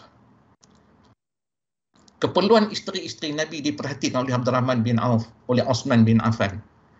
Isteri dan keluarga Nabi. Tapi Aisyah jenis orang yang tak suka duduk diam. Apa kebaikan aku nak buat? Sebab dia dididik oleh Nabi sifatnya begitu. Suka melihat pada kebaikan. Dan suka nak buat. Ada je ruang. Kerana dia trigger tuan-puan tahu. Tapi kita anggap, alah tak apalah, lain kalilah. Itu jadikan kita payah. Sebab Tuhan hantar mesej dia mudah tuan-puan. Kadang-kadang benda tu kecil pada kita tapi besar pada Allah. Kita masuk ke tandas tuan-tuan kan. Kata tandas awam ke. Dekat UniKL ke kan. Kadang ada orang tertinggal, terlupa ke. Atau tak kebiasaannya. Lepas tinggalkan tuan-puan. Dia selesaikan hajat, dia tak flush. So kita nak masuk tengok Allah tak flush. Kalau kita masuk situ, kita kata apa? Aduh, al-mangkuki hayun mana ni? Ya Allah. Tapi bagi orang yang baik tuan-tuan, dia kata apa? Allah, peluang nak jadi baik. Dia flush. Kemudian dia masuk tempat lain. Ataupun dia tekan tuan-tuan kan, jenis mangkuk tandas yang gitu, dia tekan, dia masuk tandas lain. Tapi jenis dia tak suka tengok masalah, melainkan dia selesaikan. Percayalah tuan-tuan. Dalam hidup dia tuan-tuan, dia akan jumpa banyak penyelesaian tentang hal-hal hidup dia. Kadang Tuhan nak tengok kau buka tak pintu kebaikan. Pintu tu kita kena buka. Dan konsisten berbuat walaupun sikit. Boleh tuan-tuan So saya nak tengok diri saya. So saya nak ambil kisah Aisyah ni. Aisyah ni selepas wafat Nabi tuan-tuan. Kerana dia pergi ke kebun tamar. Sampai kat kebun tamar dia tengok tuan punya kebun. Dia bukan orang senang tapi nak memberi. Dia pergi dengan 2-3 orang kawan dia. Selepas habis tempoh iddah dia. Isteri Nabi tak dibenarkan Allah berkahwin dengan mana-mana lelaki sebab dia isteri Rasulullah dalam syurga nanti. Tapi dia nak buat kebaikan. Dengan berapa orang teman dia pergi ke kebun kurma, dia tanya, ada tak kurma kamu tak mau jual? Tuan punya kebun tengok isteri Rasulullah, ya ummahatul mu'minin, pilihlah kurma mana yang kamu nak. Tak, saya nak tahu kurma mana kamu tak mau jual. Dia pun tunjuklah logokan kurma yang telah dipilih, yang telah dibuang buruknya dan sebagainya. Aisyah pun duduk dengan teman-teman. Dia kata, boleh kamu berikan pada saya? Ambillah banyak mana yang ibu nak. Rupa dia dah bawa dah perca-perca kain, tuan-tuan. Duduk, dia kutil buang sebelah yang agak buruk.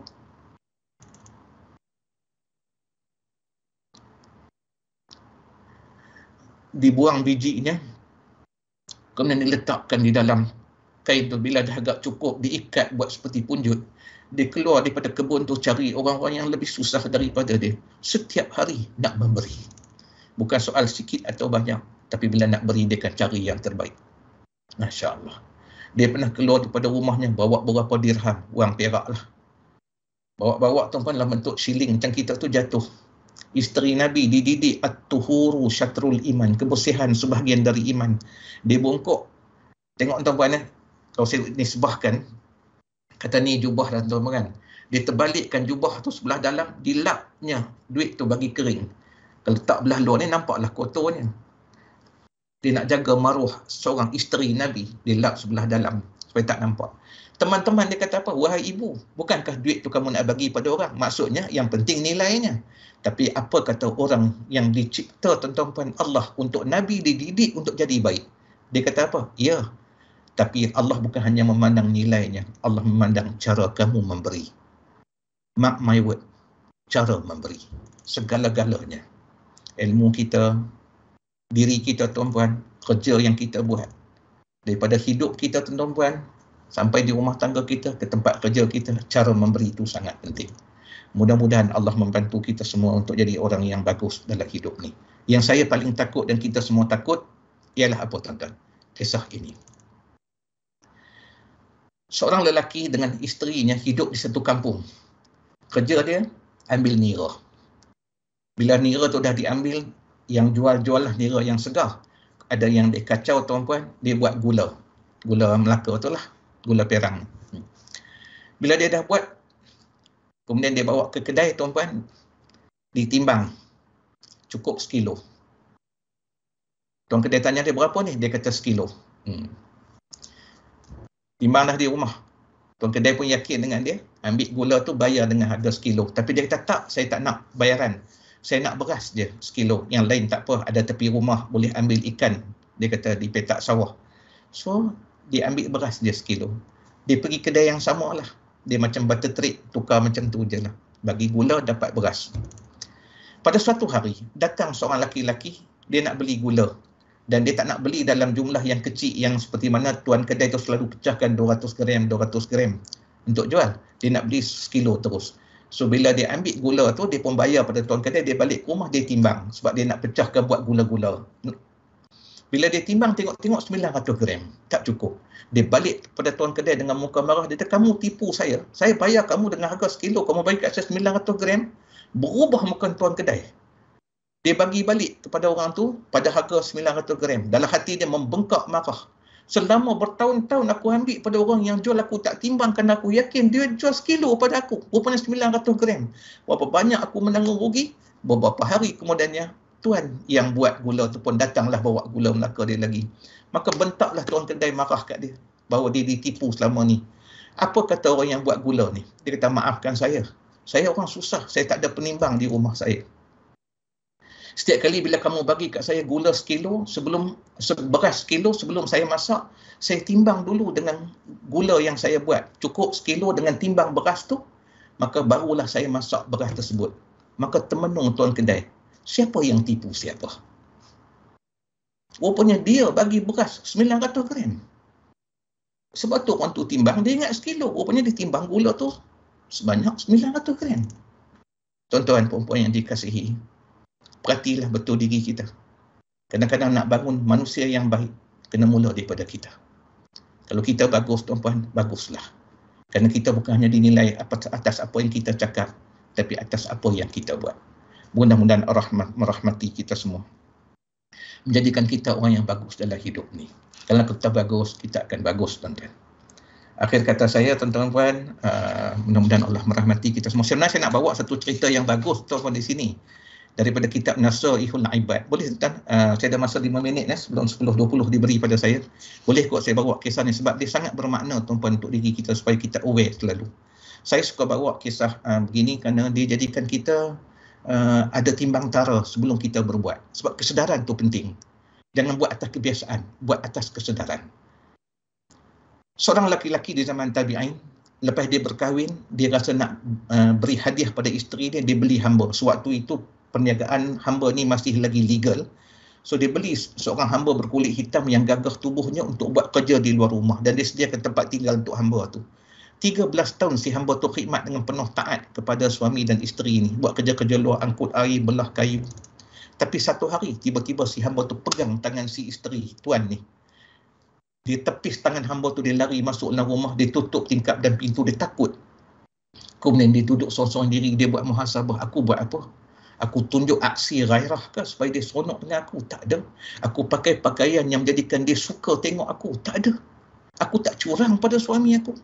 Termenung dia.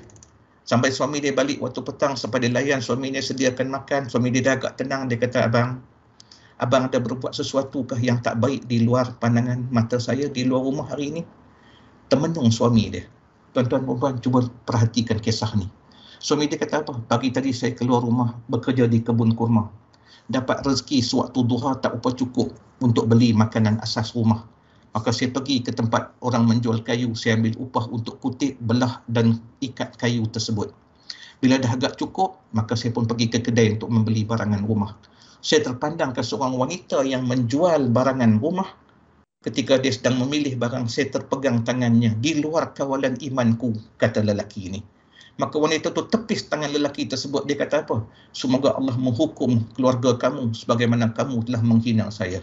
Dia tengah jual dengan elok, tak ada rasa apa pun. Engkau apaan? Masya Allah. Sewaktu lelaki itu pegang tangan wanita tersebut, waktu itulah si hamba yang taat 13 tahun pegang tangan isterinya. Allahu Akbar. Tuan-tuan dan puan yang dikasihi sekalian, bumi ini ada pemiliknya. Dan kita ada tanggungjawab kita. Jadilah seorang hamba terbaik dan khalifah terbaik. Di mana bumi dipijak, di situ amanah dijunjung. Wallahu a'lam, ampun maaf. Mudah-mudahan perkongsian ini memberi sikit sebanyak tambahan ilmu atas apa yang kita ada untuk pergi next level dalam perkhidmatan dan menjadikan diri kita hamba dan khalifah terbaik. Mudah-mudahan Allah merestui dan meredai kita semua, kekal sihat, stay safe, tuan-tuan, dan Allah berikan pada kita ruang untuk terus berkhidmat dengan baik, meneruskan legasi 19 tahun UniKL selama ini. Wallahu a'lam. Assalamualaikum warahmatullahi wabarakatuh. Terima kasih yang berusaha Ustaz Sabri untuk tazkirah yang telah disampaikan sebentar sahaja tadi. Semoga kita semua mendapat manfaat daripada intipati tazkirah itu tadi. Baiklah, saya di sini ingin mengucapkan jutaan terima kasih kepada para penonton kita yang berada di Facebook UniKL Page yang sekarang ni lebih daripada 200 lebih penonton kita yang sekarang ni sedang tengok kita di Facebook. Tidak kira pula kita berada di Microsoft Team. Hampir lebih kurang dalam 160 orang yang berada bersama-sama kita di Microsoft Team. So, keep support Universiti Kuala Lumpur. Baiklah, hadirin dan hadirat sekalian, kini tibalah masa yang dinanti-nantikan. Majlis dengan segala hormatnya menjemput yang berbahagia Profesor Emeritus Dato' Dr. Sukiman Sarmani, Pengerusi Universiti Kuala Lumpur, untuk menyampaikan ucapan sempena sambutan Hari UniKL ke-19. Majlis dengan segala hormatnya mempersilakan.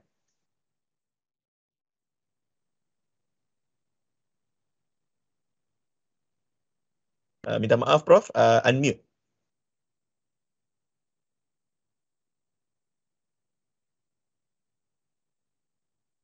Baik. Bismillahirrahmanirrahim. Assalamualaikum warahmatullahi wabarakatuh dan salam sejahtera. Terima kasih Saudara Afiq Kamal selaku pengurusi majlis. Yang berbahagia Datuk Cik Murad Sayang bin Ramjan, Timbalan Ketua Setiausaha Kementerian Pembangunan Luar Bandar, yang juga ahli Lembaga Pengarah Universiti Teknikal Mara Sendirian Berhad atau UniKL. Yang berbahagia Datuk Dr. Roziah Omar, Presiden dan Ketua Pegawai Eksekutif Universiti Kuala Lumpur, yang berusaha Ustaz Sabri Abdul Rani yang masih bersama kita, yang telah memberi ceramah yang sangat mengujakan dan memotivasikan kita. Timbalan-timbalan Presiden, para dekan dan pengurusan tertinggi Universiti Kuala Lumpur serta warga kerja sekalian. Yang berusaha Saudara Muzamil Arif Kamarudin, Presiden Persatuan Alumni Universiti Kuala Lumpur. Yang berusaha Saudara Muhammad Faiz Rashdan bin Muhammad Rifai, Presiden Majlis Perwakilan Mahasiswa UniKL, warga kerja, alumni, para perwakilan mahasiswa serta mahasiswa semua Kuala Lumpur dan hadirin dan hadirat sekalian. Terlebih dahulu, saya ingin menzahirkan ucapan setinggi-tinggi kesyukuran kehadrat Allah SWT kerana dengan limpah kurnia dan rahmatnya dapat kita semua berkumpul pada pagi hari Jumaat yang penuh barakah ini. Alhamdulillah, kita telah dapat sama-sama membaca Yasin dan mengaminkan doa yang dipimpin oleh Dr. Sanusi sebentar tadi sempena sambutan Hari UniKL ke-19.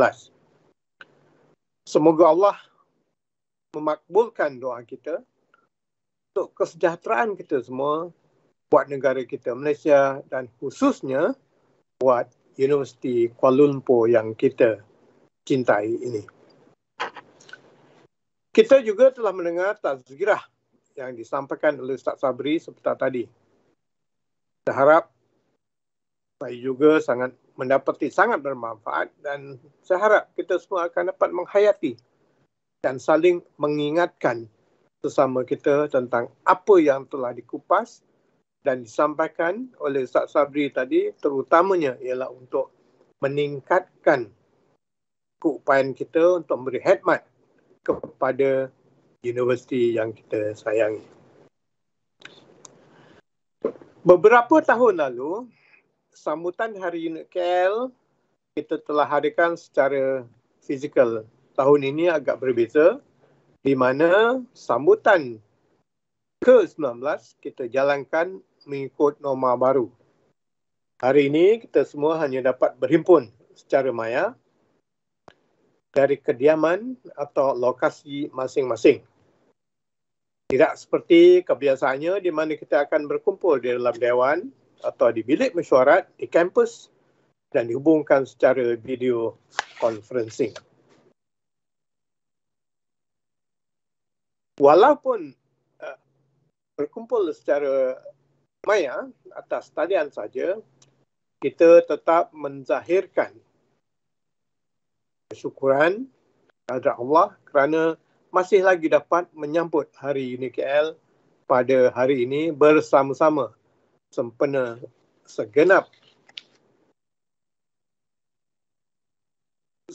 genapnya usia penubuhan UniKL yang ke-19 tahun. Sambutan ini juga lebih signifikan dengan kita memohon dari Allah untuk merahmati Universiti Kuala Lumpur dan kita semua. Lebih istimewa lagi, sambutan pada tahun ini ialah kita adakan di dalam sempena tahun baru, iaitu pada bulan Muharram, 11 Muharram pada hari ini. Kemarin kita menyambut Hari Ashura.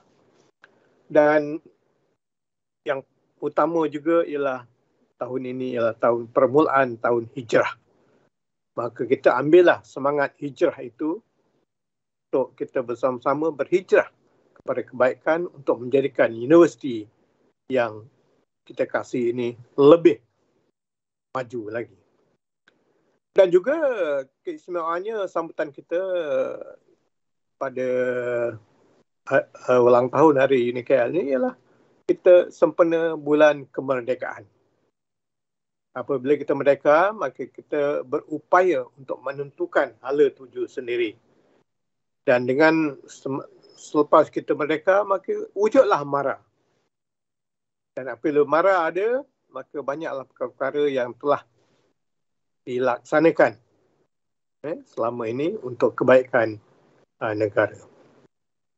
Yang berbahagia Datuk, hadirin dan hadirat sekalian, di kesempatan ini saya ingin mengucapkan tahniah kepada yang berbahagia Datuk Dr. Roziah Omar di atas lantikan beliau sebagai Presiden dan Ketua Pegawai Eksekutif Universiti Kuala Lumpur bermula pada bulan Julai yang lalu.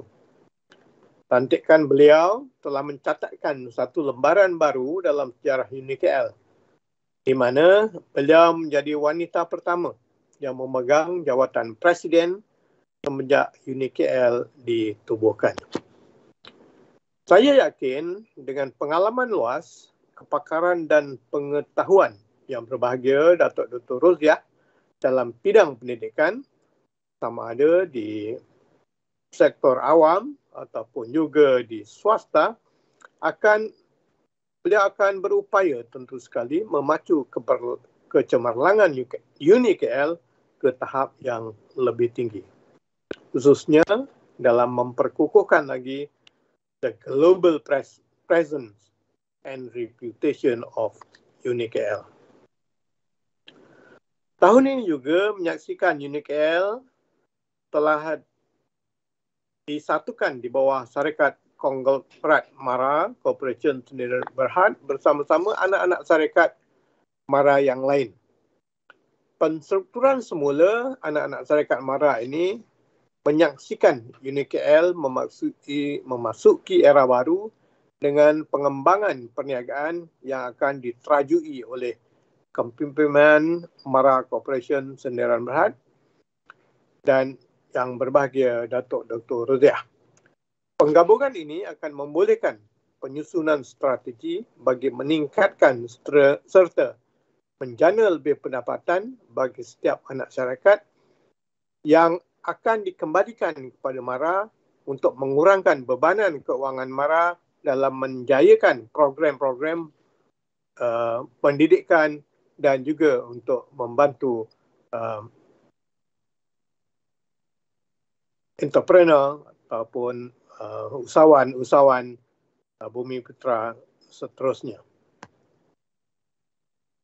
Saya yakin yang berbahagia Datuk Dr. Roziah bersama ahli-ahli pengurusan kanan UniKL akan dapat membawa banyak kegemilangan untuk UniKL sebagai sebuah universiti di Asia dan di persada dunia.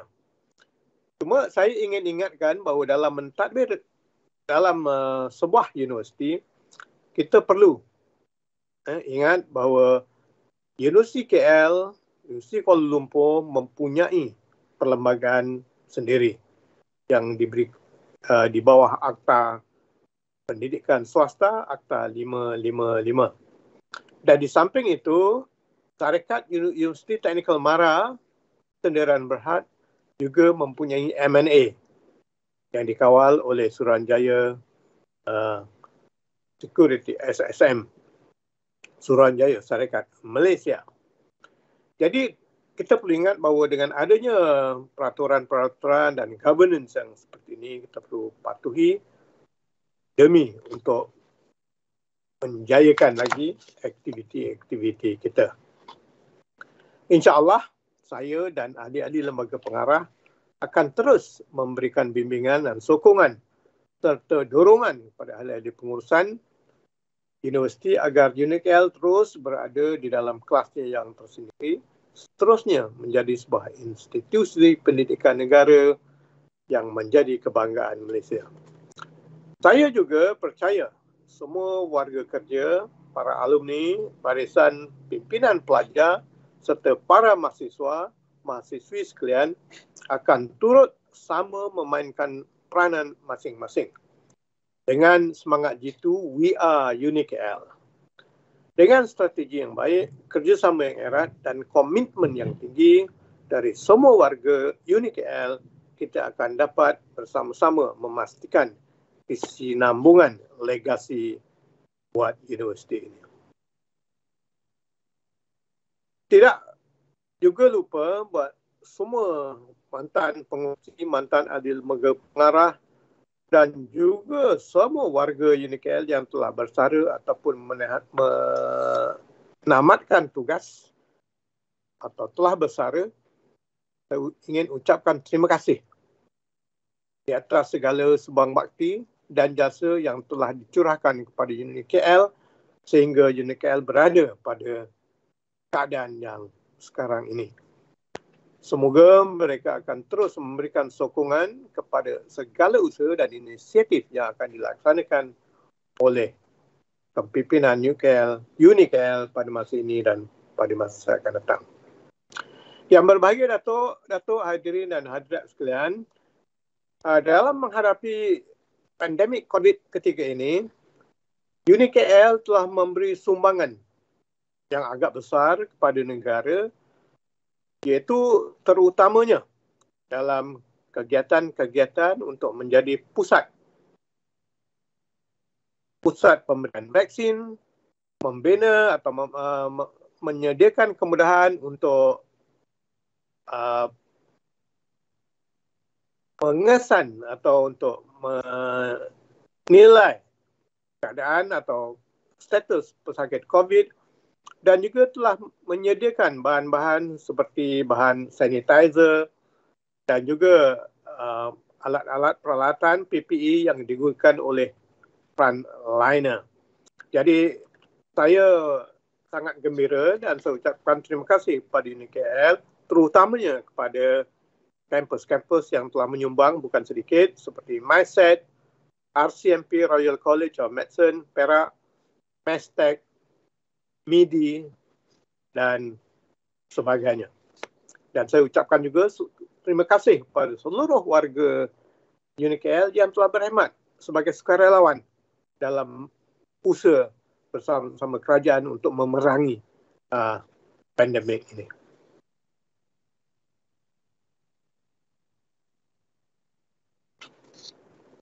Yang berbahagia Datuk hadirin dan hadirat sekalian, pesanan saya kepada semua warga UniKL dan hadirin hadirat sekalian, marilah kita teruskan usaha kita untuk memenangi peperangan menentang wabak ini. Saya yakin semua warga UniKL telah mendaftar untuk divaksinasi. Malahan ada yang telah pun lengkap menerima kedua-duanya dan insya-Allah membolehkan kita melakukan tugas-tugas di universiti secara fizikal tidak lama lagi.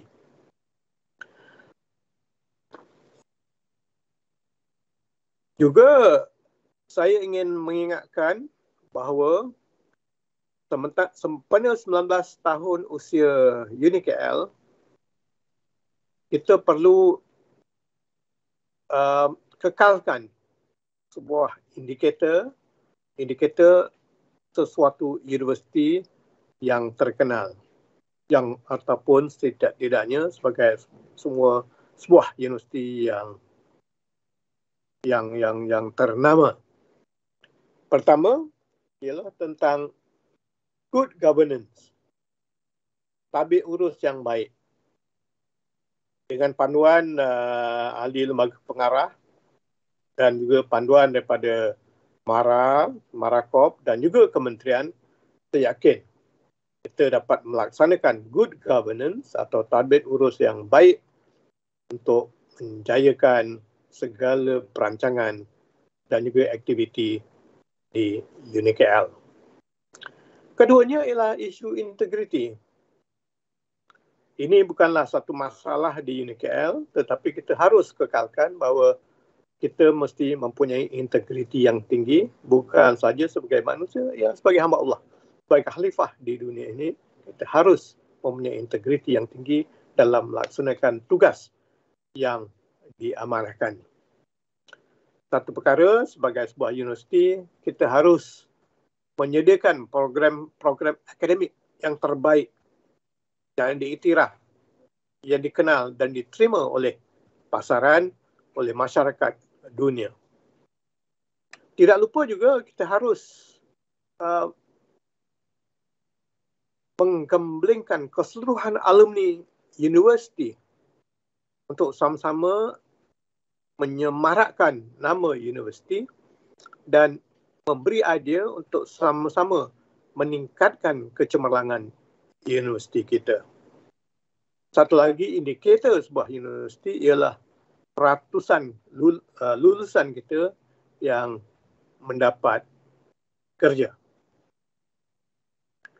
Dan perkara ini tidaklah begitu masalah kerana rekod menunjukkan bahawa kesemua graduan UniKL segera mendapat kerja dalam masa 6 bulan, lebih daripada 98% untuk semua fakulti atau semua kampus. Alhamdulillah. Dan ini kita boleh kekalkan sebab ini adalah gambaran menunjukkan kualiti program yang kita tawarkan. Satu perkara yang jika kita fikir untuk berada di persada dunia ialah international linkages, jaringan antara bangsa. Kita ada timbalan presiden IIIP.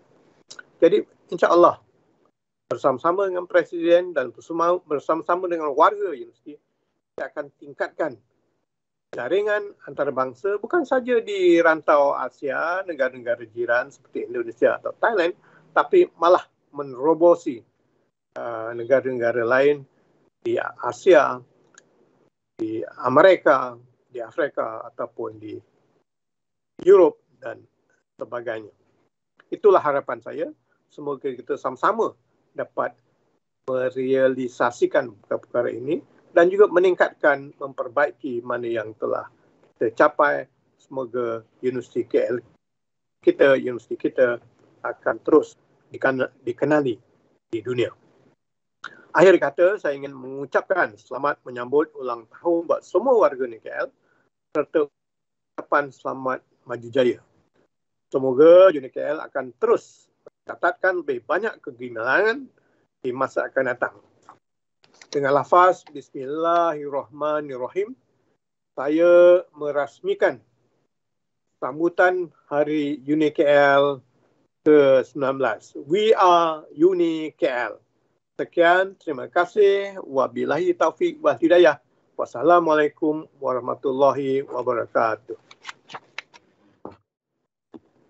We are UniKL. Terima kasih yang berbahagia Profesor Emeritus Dato' Dr. Sukiman atas ucapan sebentar tadi yang pastinya amat bermakna buat kita semua warga UniKL. Yang berbahagia Prof Emeritus Dato', hadirin dan hadirat sekalian, majlis pada hari ini akan diteruskan lagi dengan bacaan deklarasi UniKL. Untuk itu, mohon kerjasama semua tetamu kehormat dan para hadirin sekalian untuk memberikan perhatian dan bersama-sama menghayati bacaan deklarasi UniKL ini. Mari kita saksikan.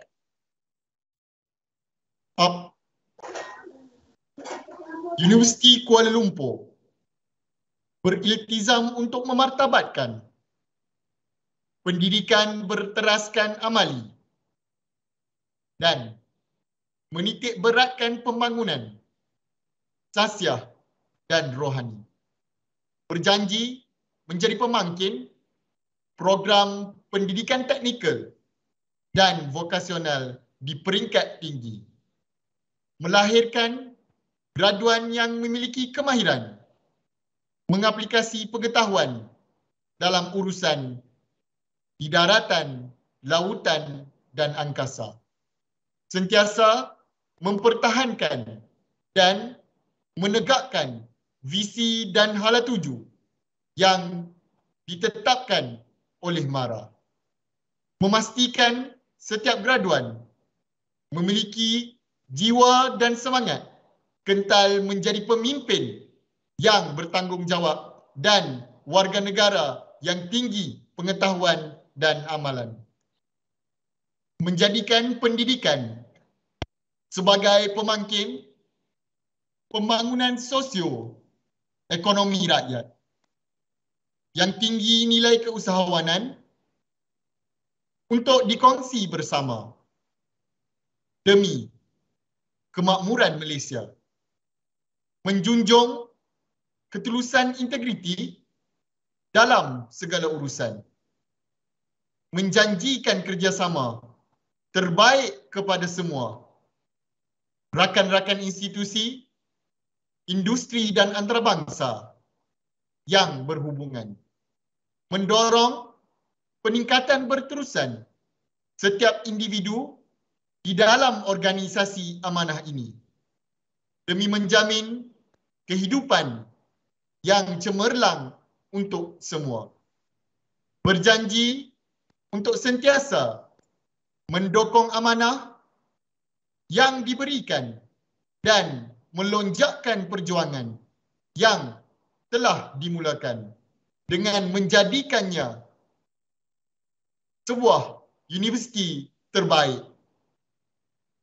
Inilah kami, Universiti Kuala Lumpur.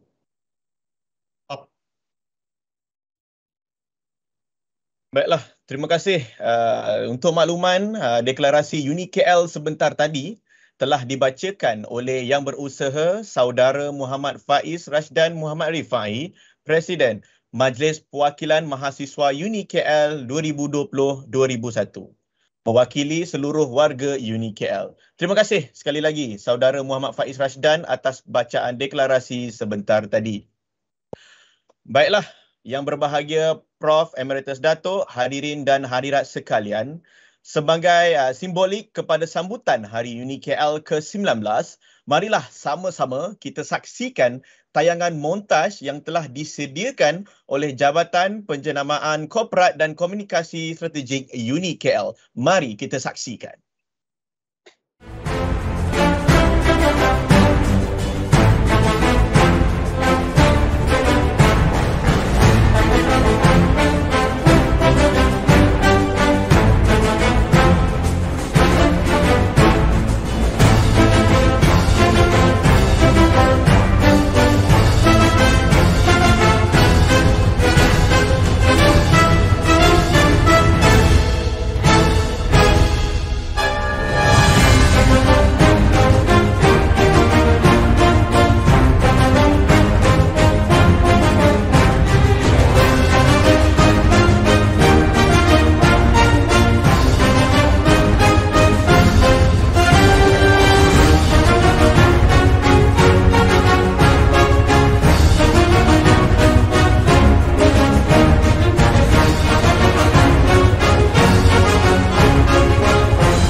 Itulah dia video, sedutan video yang kita boleh lihat sebentar tadi, sejarah penubuhan Universiti Kuala Lumpur.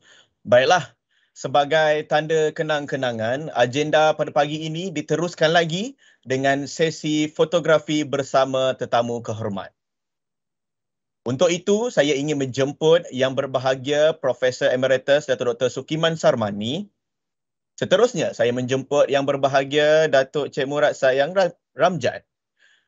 Seterusnya, yang berbahagia Datuk Dr. Roziah Omar.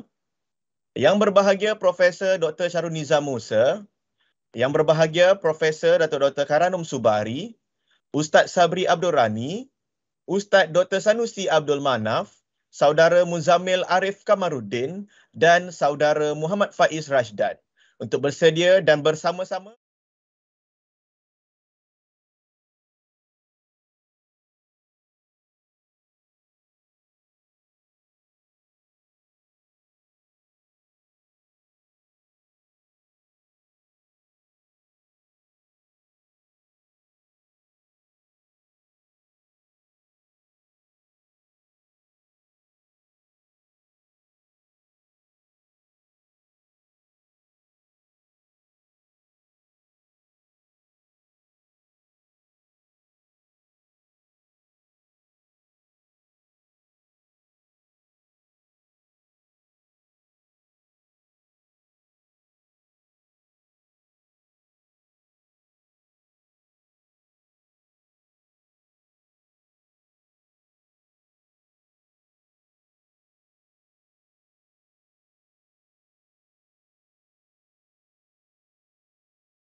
Tetamu kita yang berada di Facebook, sebentar saja tadi kita baru saja selesai bagi sesi fotografi kita pada pagi ini. Yang berbahagia Profesor Emeritus Dato', hadirin dan hadirat sekalian, alhamdulillah dengan selesainya sesi fotografi sebentar tadi, maka berakhirlah majlis kita pada pagi ini. Sebelum majlis melabuhkan tirainya, jutaan terima kasih diucapkan sekali lagi kepada yang berbahagia Profesor Emeritus Dato' Dr. Sukiman Sarmani, Pengerusi Universiti Kuala Lumpur, yang berbahagia Datuk Cik Murad Sayang Ramjan, Timbalan Ketua Setiausaha Dasar, Kementerian Pembangunan Luar Bandar dan Ahli Lembaga Pengarah Universiti Kuala Lumpur, yang berbahagia Datuk Dr. Roziah Omar, Presiden Ketua Pegawai Eksekutif Universiti Kuala Lumpur, yang berusaha Ustaz Sabri Abdul Rani, ahli-ahli pengurusan universiti, warga kerja, wakil alumni, mahasiswa-mahasiswi serta hadirin sekalian di atas kesudian meluangkan masa untuk bersama-sama kita pada pagi ini. Ucapan jutaan terima kasih juga diberikan kepada semua yang mengikuti majlis ini secara maya menerusi Facebook rasmi Uni KL Page. Terima kasih juga kepada komen-komen ataupun segala kata-kata anda yang saya sempat baca sebentar tadi. Terima kasih mengatakan selamat ulang tahun kepada Uni KL, bagus pengisian dan sebagainya. Saya ucapkan jutaan terima kasih atas respon anda sebentar tadi. Saya mewakili pihak penganjur ingin memohon maaf sekiranya ada sebarang kesilapan atau kekhilafan sepanjang majlis ini berjalan. Sesungguhnya yang baik itu datangnya dari Allah Subhanahu Wa Taala, yang buruk itu datangnya dari kelemahan kami sendiri. Saya akhiri dengan ucapan selamat ulang tahun ke-19 buat Universiti Kuala Lumpur. Sehingga kita berjumpa lagi di tahun hadapan insya-Allah. Sekian wabillahi taufik wa hidayah. Wassalamualaikum warahmatullahi taala wabarakatuh. #WeAreUniKL. #StaySafe. #StayStrongTogether. Assalamualaikum. Bye-bye.